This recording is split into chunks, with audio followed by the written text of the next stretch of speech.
Welcome back to the leading edge of integrative mental health. I'm your host, Lisa Dale Miller.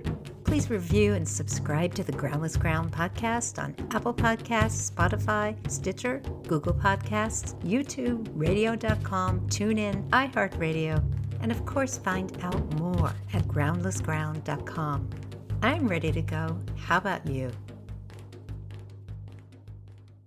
Eric Garland is a rare combination of rigorous researcher and compassionate clinician. His unique integration of CBT and mindfulness led him to create mindfulness-oriented recovery enhancement, or what is known as MORE, an integrative group intervention for treating chronic pain, stress, and opioid misuse. His attention to detail and methodology has made Eric a trusted researcher. In 2019, he was appointed to the NIH HEAL Multidisciplinary Working Group to help guide the HEAL initiative on pain and addiction. Our dialogue was exciting for both of us. We really share a sense that helping patients attend to both savoring and insight is key to helping them move beyond the murky grasp of addiction. I know you're going to enjoy our lively conversation. Eric Garland, this is a true pleasure to have you here. We can talk about all kinds of interesting clinical issues as well as research issues, treatment of chronic pain, opioid use, particular mindfulness intervention that you've been using. Thank you so much for being on. My pleasure. You're really interesting. I don't know how you have time to do all the things your bio says you currently are doing. Me neither. You're a wonderful combination of a really serious researcher and you're also a clinician. You're a social worker. Do you still have private practice? Yep, a little bit.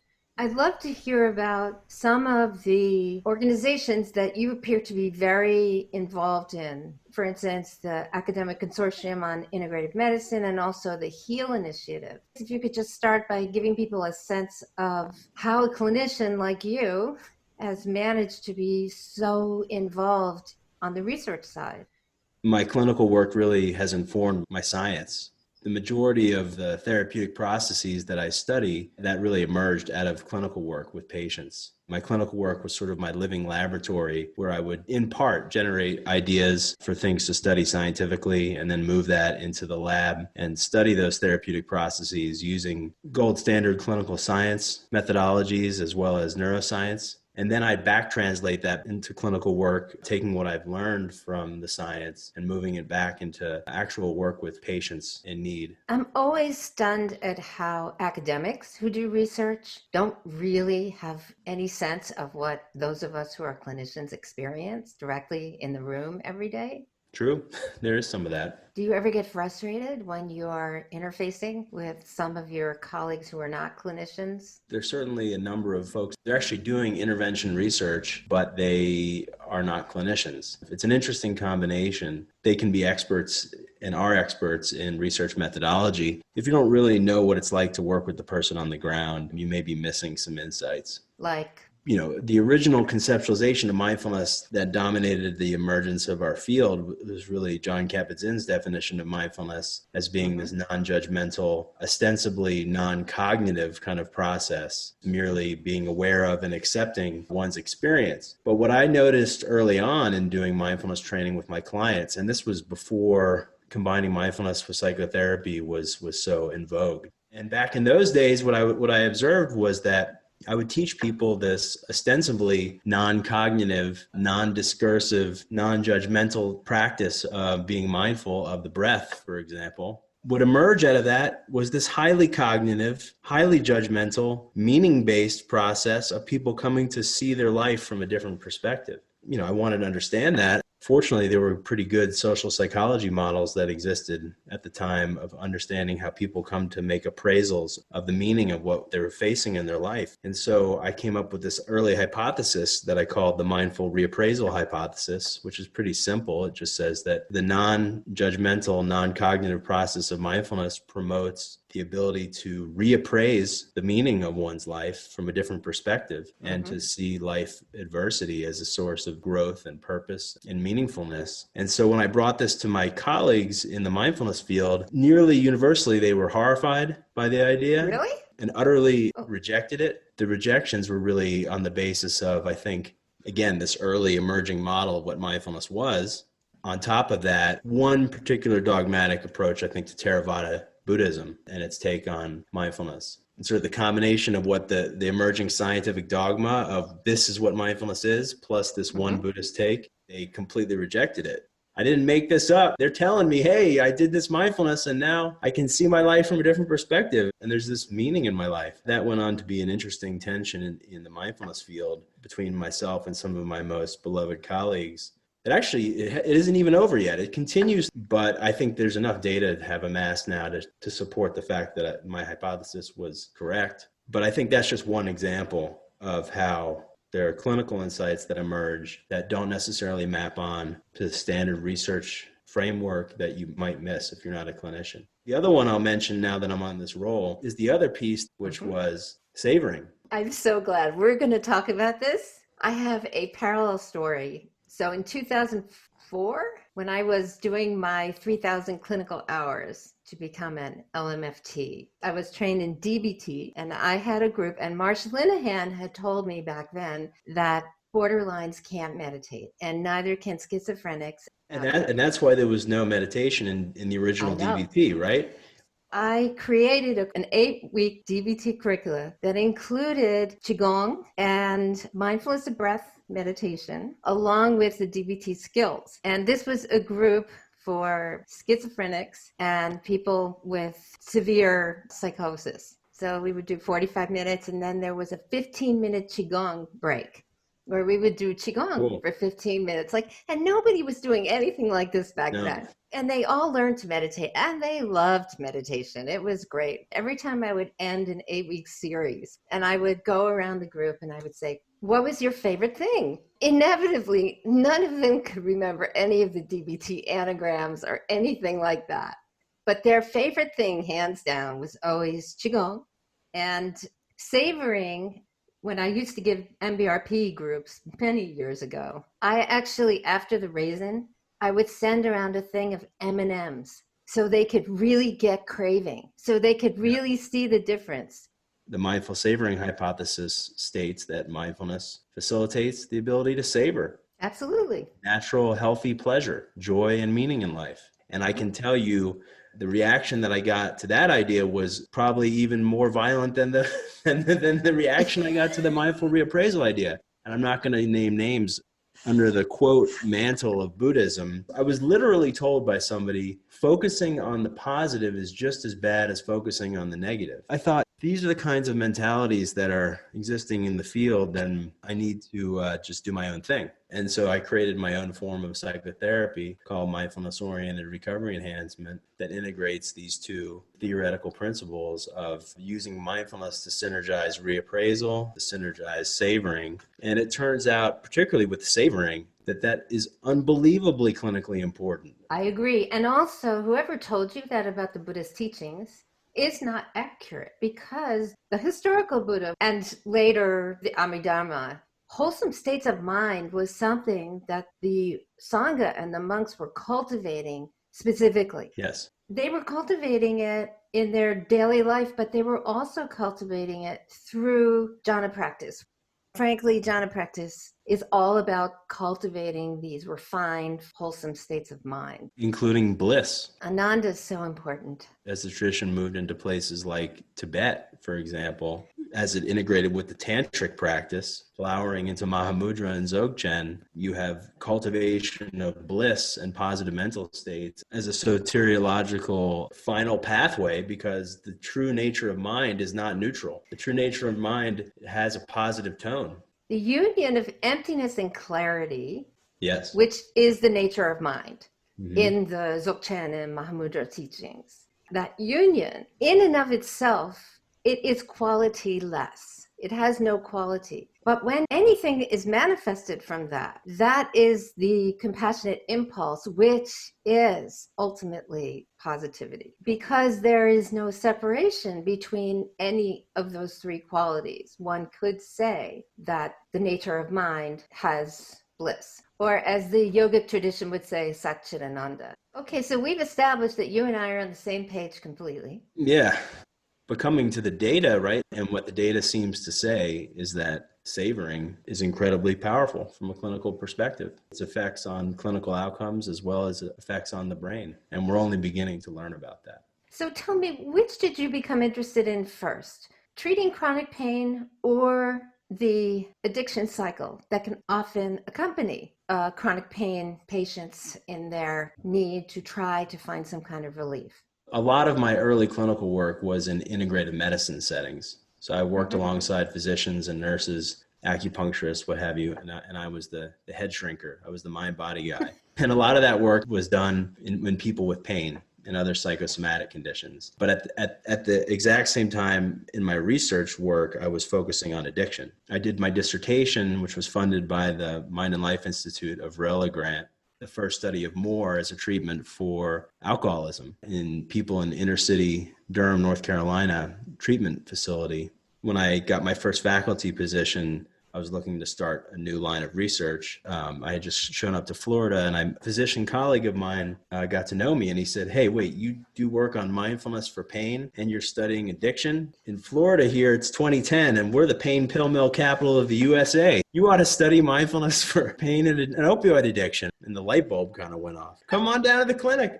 And so there you go. There's my past decade of my life. Wow, that is so great. So I modified the treatment, mindfulness-oriented recovery enhancement, to integrate pain management in addition to the addiction techniques that were built in. And then I tested it in the first pilot randomized controlled trial that was in Florida. 115 people. They were randomly assigned to 8 weeks of more or 8 weeks of a social support group led by a therapist. That study was the springboard for all the research that has followed. Well, why don't we talk about more? Sure. It's really different. Thanks for saying that. Yeah. Because sometimes it's been called a sort of a derivative of MBSR, and it certainly was heavily informed by MBSR and MBCT, but I don't think it's a derivative though. You know, I was thinking about MBRP. And Sarah and I, we sat on a cliff outside of the Garrison monastery at the Garrison and talked about more in 2007 when I was just starting to dream it up. I was indebted to Sarah Bowen for that. She's so amazing. She and Neha, they are really amazing human beings. And MBRP is very beautiful, but I feel like MBRP is much more aligned with MBSR and MBCT than more. And that's Correct. what I like about more, because I feel like you've systematized something I actually teach my patients, which I call mindful drinking. I didn't write this in my textbook. This is something I just give my patients. When they come to me and they say, you know, I'm not sure what I want to do about this, but I think I have to change what's happening with my drinking. And they're not sure whether or not they have to stop or whether they can moderate. I give them a way to be so fully in the experience of it and not just monitor the taste, but monitor what's happening in their psyche, what's happening in their body, how much it actually takes to get that little bit of relaxation that they're probably seeking anyway. Once they've got that, if they take any more of the substance, does it go away? What does it turn into? And, you know, pretty much after a few weeks of doing this, they're not really interested that much in the substance anymore. Cool. That is an interesting parallel. So I've studied more for a wide range of addiction, and I've studied it in a context of people who are already in treatment and are abstaining from drugs. The opioid work has all been with people who are currently taking prescription opioids every day. You're right. That's an interesting parallel with your own work. One of the key processes is having people develop mindful awareness of their opioid use as they do it. Presence.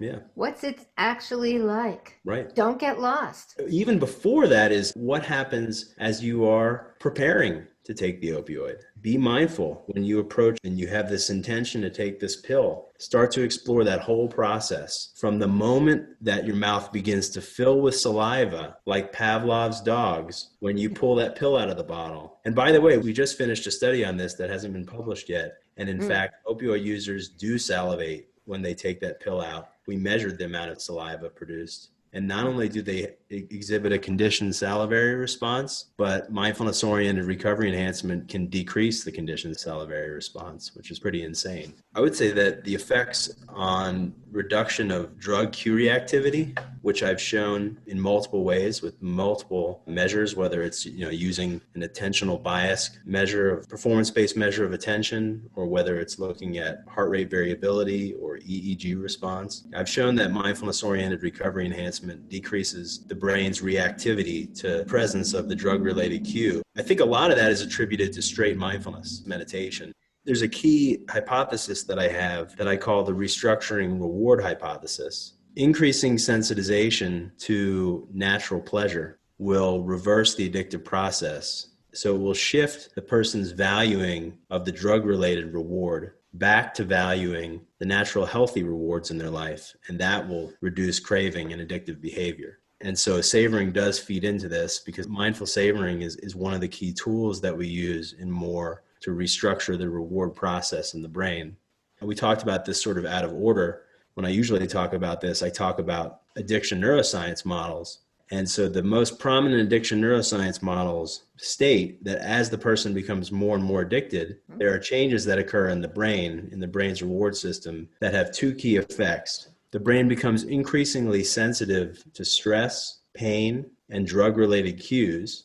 Secondly, the brain becomes insensitive to the natural pleasure derived from healthy objects and events in the social environment.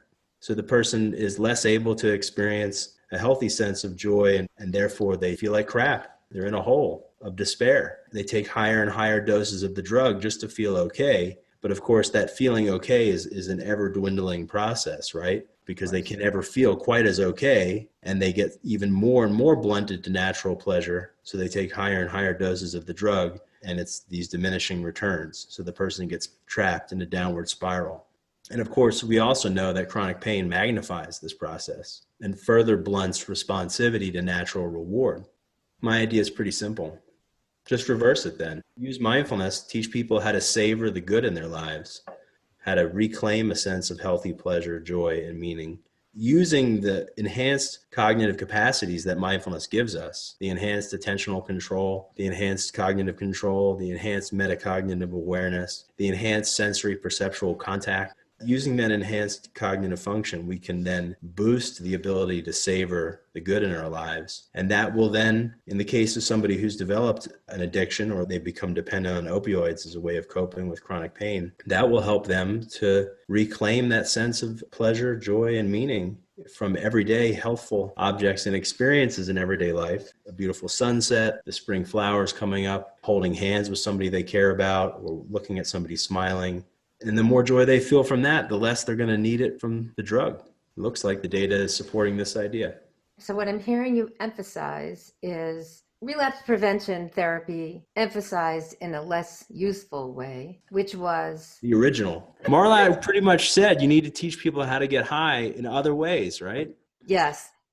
So now I'm going to ask you some questions regarding the outcomes of more.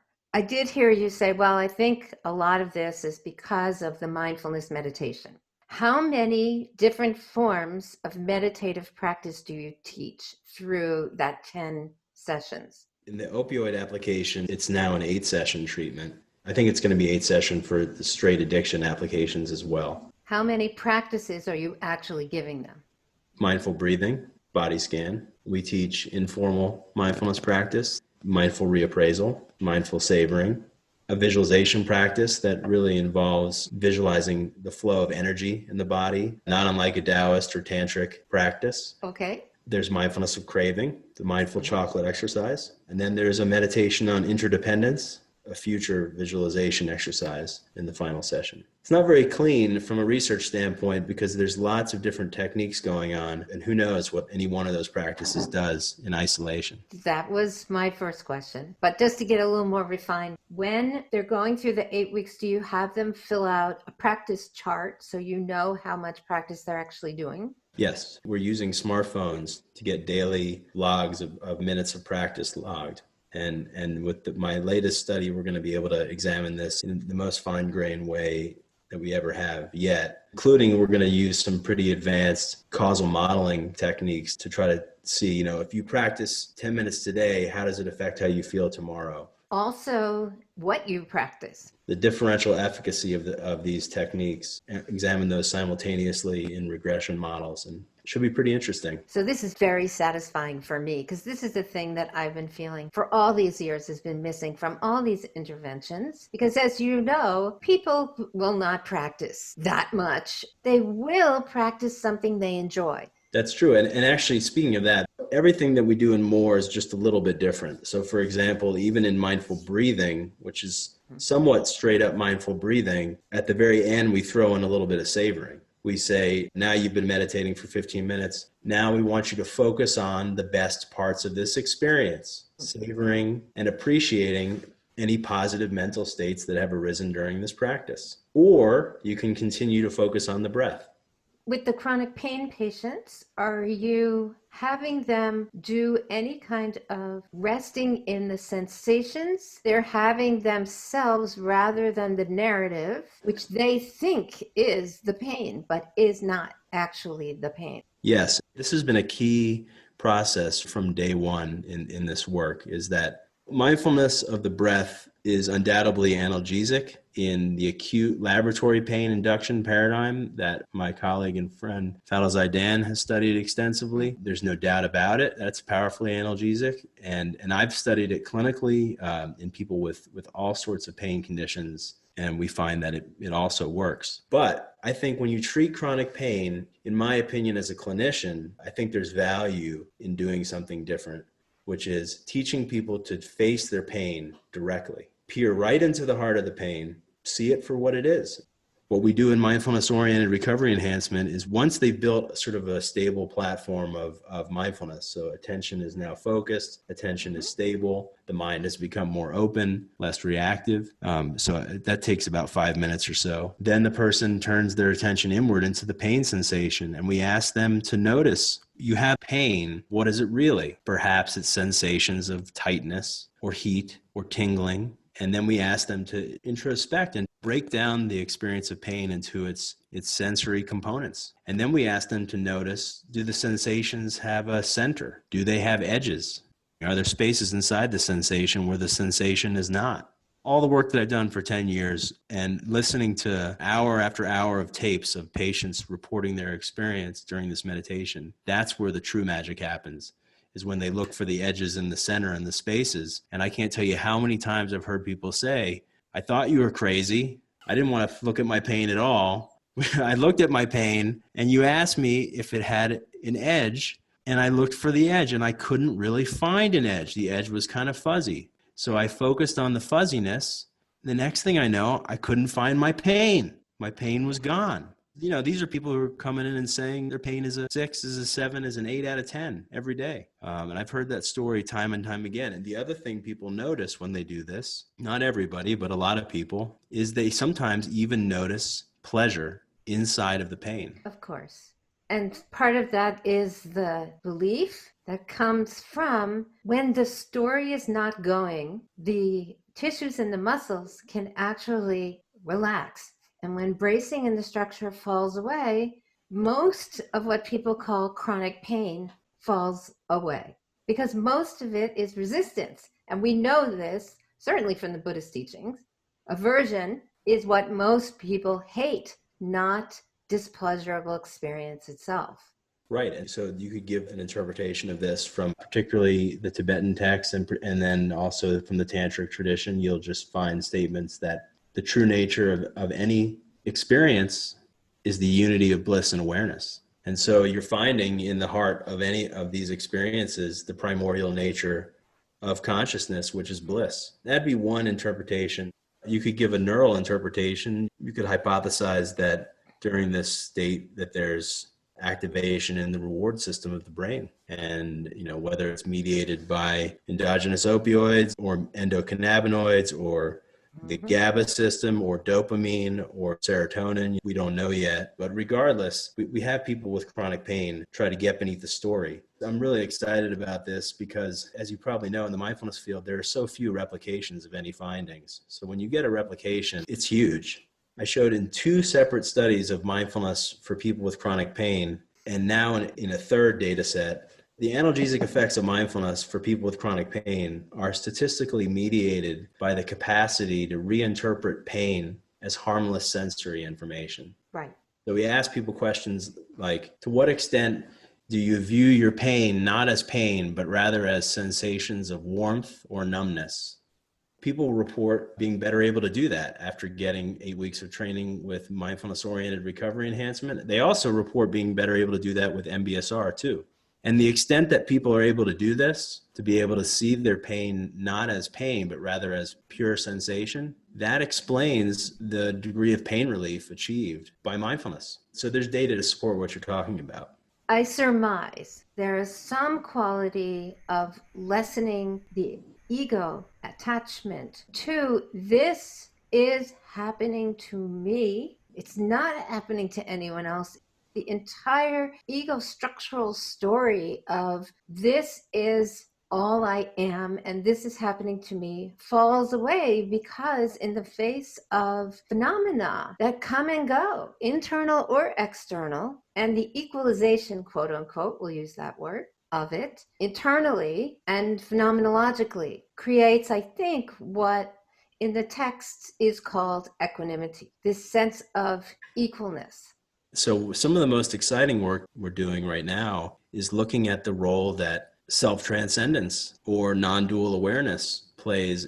We published a paper last year in the Journal of Consulting and Clinical Psychology showing that mindfulness-oriented recovery enhancement increases self-transcendence. So increases experiences of the disillusion of the ego or the oneness of the self and the world.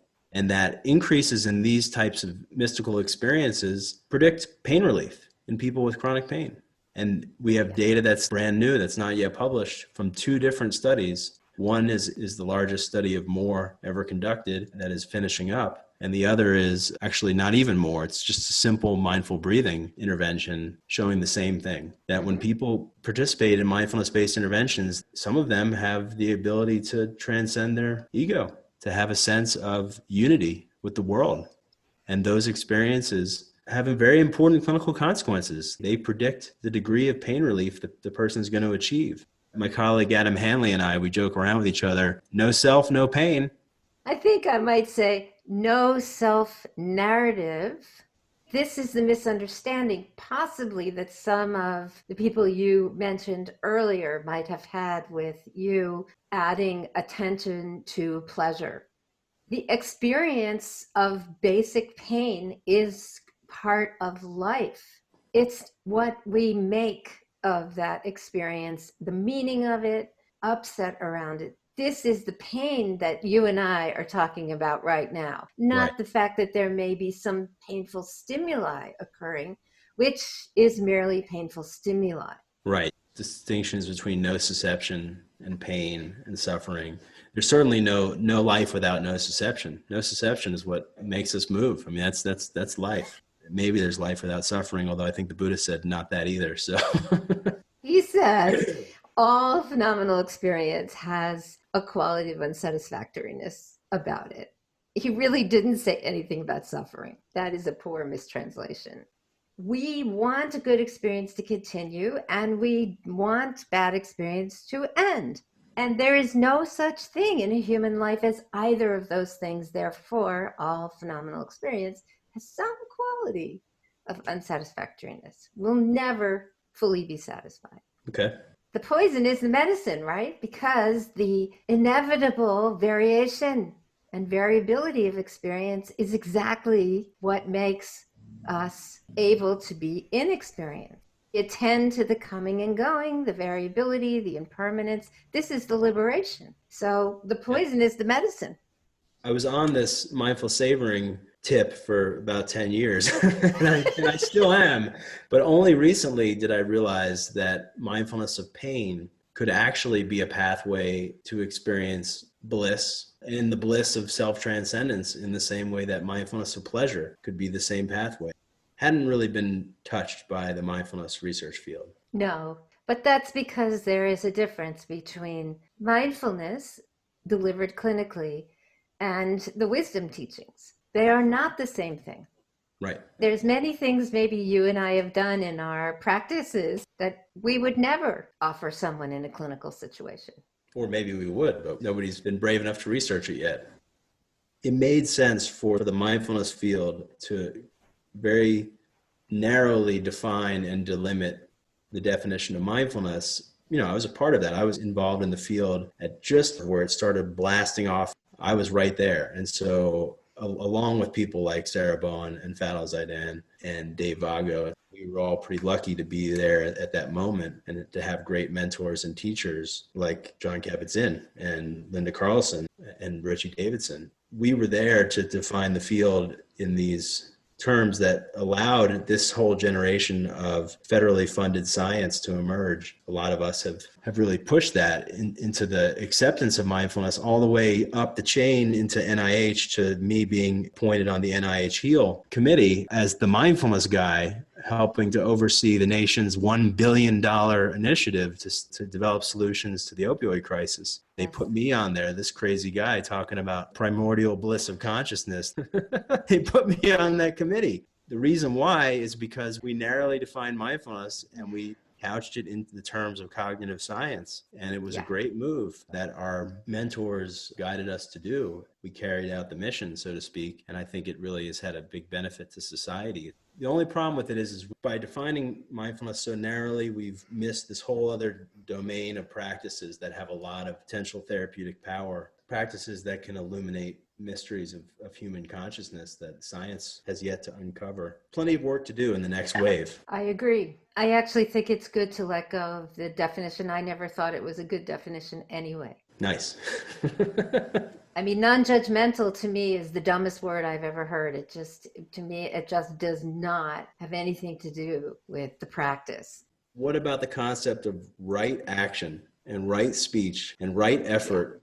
If there's a right, it means there's a wrong. That didn't compute too well. I can only offer you this. One, what you just spoke is the fourth noble truth, which in the Soto Zen tradition that John studied in, it didn't figure very much. This is a different tradition. It's the Chan Buddhist tradition out of China, which is much more in line actually with where you're going, the non-dual. Yeah, definitely. The primordial bliss, right? The subtle body activation. I could say that I understand why none of that figured in that original definition. It makes sense to me.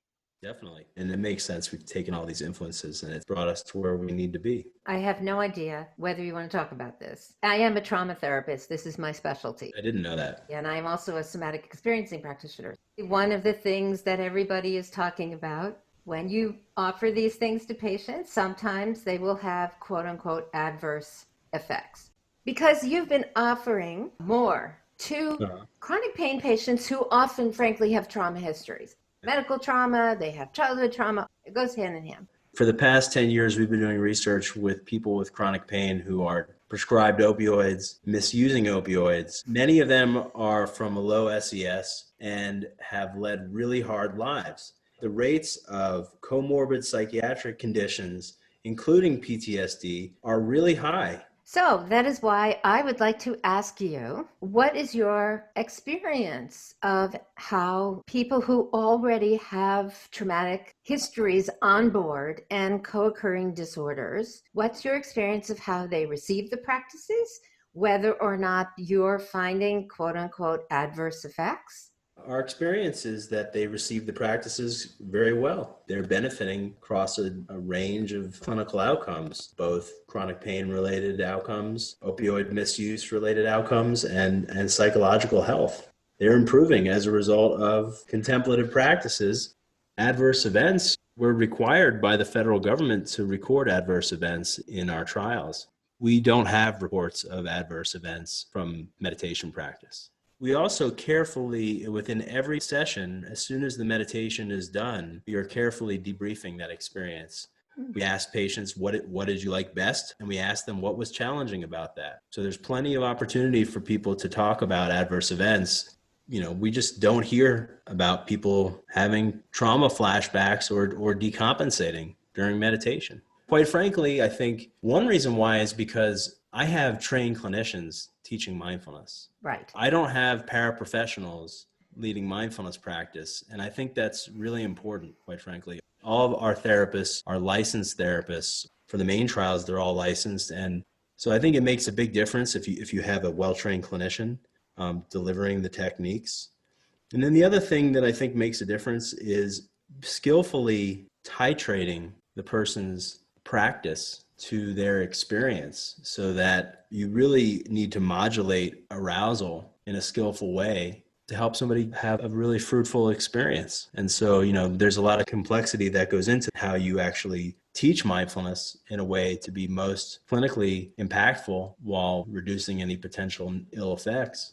I spend a lot of time teaching therapists how to do mindfulness-oriented recovery enhancement. And so I spend a lot of time teaching them how to deliver mindfulness in an effective way, and then also how to debrief the experience, the practice of mindfulness, in a way that maximizes the learning and improves positive effects. I think all that plays into why we're not seeing adverse events. I'm aware of that kind of that undercurrent. People are talking about it, but I still haven't seen any convincing data on adverse events in relation to mindfulness practice. I could be missing a paper, but I haven't seen anything published anywhere of note with any convincing data. My read on it is it sounds like most of the stuff is coming out of reports from people on long-term meditation retreats. Right. That's quite different than mindfulness being delivered by a trained clinician in a clinical setting. The definition to me is so broad of what is adverse. And all those big pleasurable experiences you're talking about are included under the adverse list. They are? Yes, they are. Really? That's adverse? Yes, Kundalini flowing up the spine, not being able to handle the energy. Yes, that's all included in the adverse meditative experience list. Nobody's talking to anybody, so it happens. But not waves of blissful energy coursing through the body that of lesser intensity. Well, this is the point, because every psyche is different. If you're someone who has a very low tolerance for activation in the autonomic nervous system in general, any activation, even a beautiful sunset, could send you over the edge. One of the things we focus on in mindfulness-oriented recovery enhancement is getting people to talk about their meditative experience in a very fine-grained, phenomenological way. And then we help them to walk through that experience and to understand it. Not only do we give them education about what's happening to them, we also give them a ton of positive reinforcement around what's happening to them. I haven't been trained in more, but it sounds so akin to everything I've been offering to my patients for so many years. I'm overjoyed. Thank you. Well, I'm glad you said that. I think a lot of good modern therapists must practice this way. It really is sort of the unification of mindfulness with third wave cognitive behavioral therapy and principles from positive psychology into a codified kind of package. But people had not kind of put it into a manualized protocol before. And so that's what I did. Are you finding Utah is a different place to offer this intervention, or are people receiving it in the same way that they received it in Florida? I don't see any difference in how people respond to it here. I was curious about that, about how people in LDS culture would respond to mindfulness practices. But in my experience, folks here are really pretty open to it, no different than anywhere else. It could be that I'm seeing a biased sample. The people who choose to come see me, they know what I do. Some of your research has a really interesting term, the term hedonic dysregulation. Yeah. Would you describe hedonic dysregulation? Hedonic dysregulation is this umbrella term that I use to describe a cluster of effects that happen as a person becomes entrenched in the downward spiral, linking chronic pain to opioid misuse and addiction. Their brain becomes hypersensitized to stress, pain, and drug-related cues, and at the same time becomes insensitive to the pleasure derived from naturally rewarding objects and events in the social environment. There's one other sort of facet to this hedonic dysregulation process, which is not only is there the changing of the brain's responsivity to stress, pain, and drug-related cues, as well as natural pleasure. There's another process which happens that interferes with top-down regulation of emotional responding. So the person becomes less able to effectively self-regulate their emotional response. So it's kind of the double whammy. They're becoming more reactive to negative stimuli, if you will, and they're becoming more insensitive to positive stimuli. And then they're becoming less able to regulate their responses to those stimuli. as the cycle of hedonic dysregulation grows over time, the person has trouble regulating their negative emotions. So they're less able to decrease their negative emotions, and they have trouble upregulating their positive emotions. And I've shown with respect to chronic pain and opioid misuse that opioid misusers have blunted capacity to regulate negative and positive emotions compared to chronic pain patients who take opioids as prescribed by their doctors. Right. So it seems to be something pretty specific about opioid misuse is linked with this inability to regulate hedonic responses. Would you say that in your research you've charted whether or not trauma history has anything to do with who would end up being someone who would misuse as opposed to people who would just use their opioids as prescribed? I published a paper last year in the Journal of Development of Psychopathology showing that higher numbers of adverse childhood experiences predict heightened opioid craving in response to negative emotions. This was in a sample. Everybody had pain. Everybody was prescribed opioids. But the people who had the most extensive childhood trauma histories, when we stressed them out in the laboratory, they craved their opioids even more. Yeah. And I have some new data that we're working on right now for publication, which is really pretty cool. In this study, we showed people opioid images, and we asked them to rate their craving, looked at their baseline characteristics, and we wanted to answer the question, what's a stronger predictor of opioid craving, physical pain or emotional pain?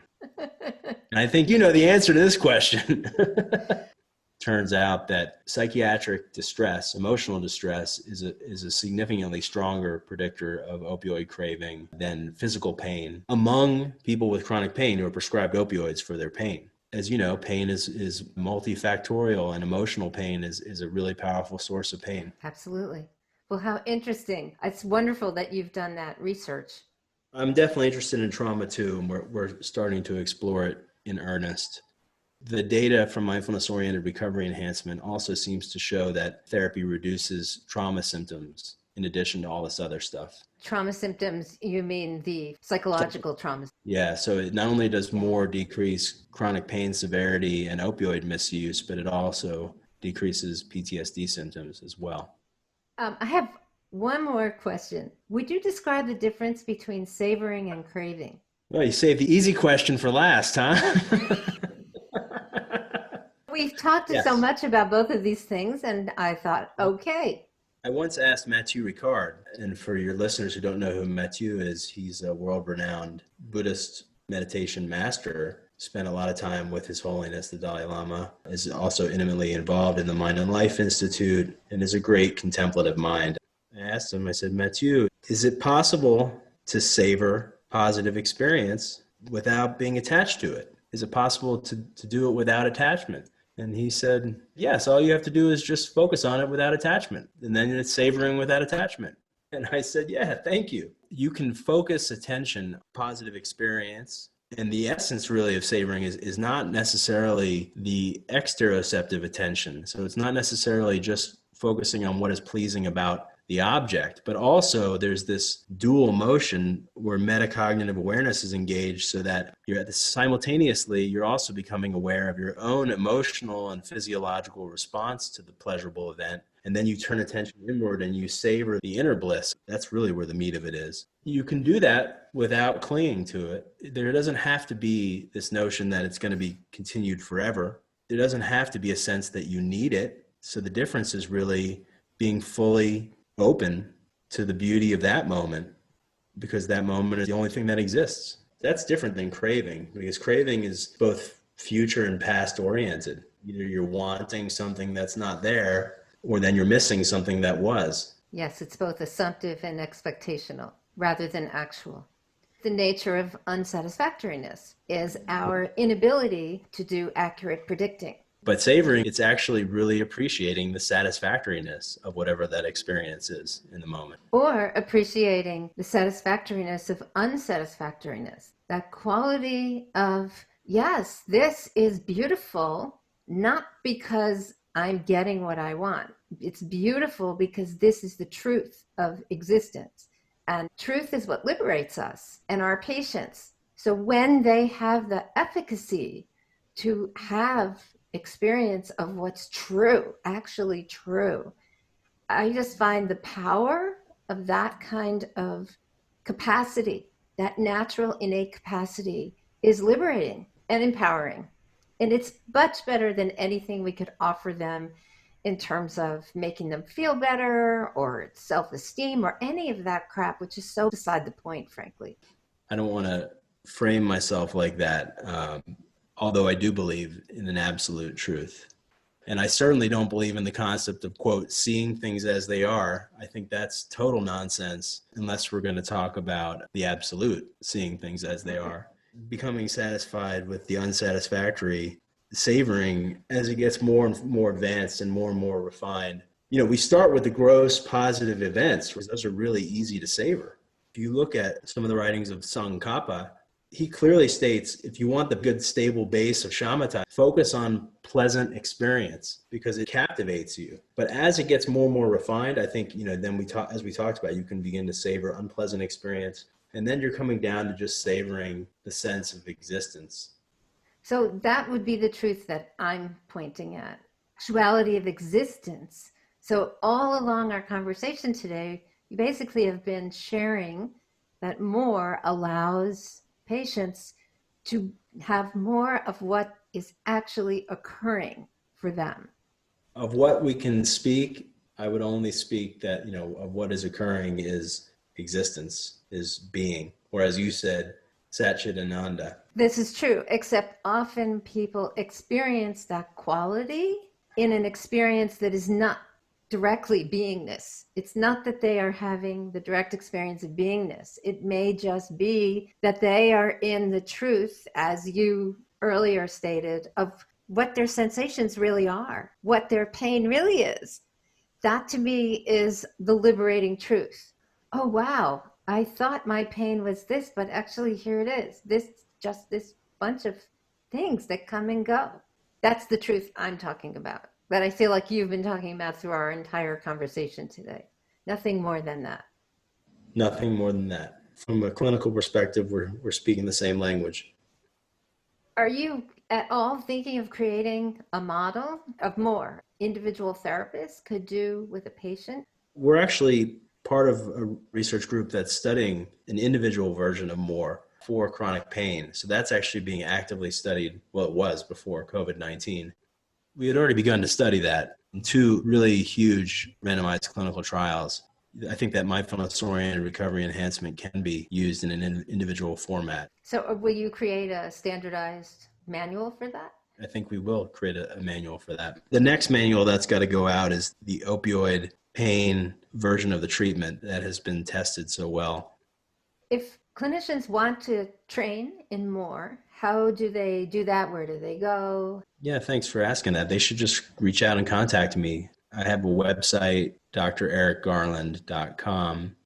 They can find information there and send me an email, and I can give them training information.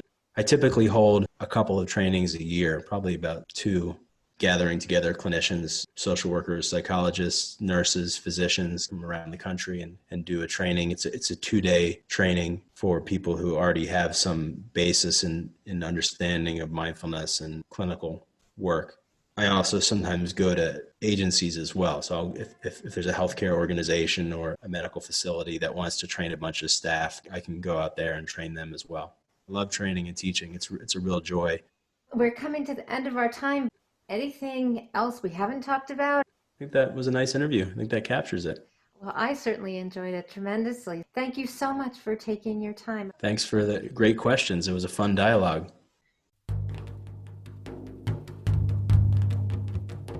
Thanks for listening to today's show. To get in touch, please visit groundlessground.com.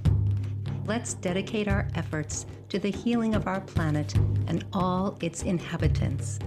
See you next time on the Groundless Ground.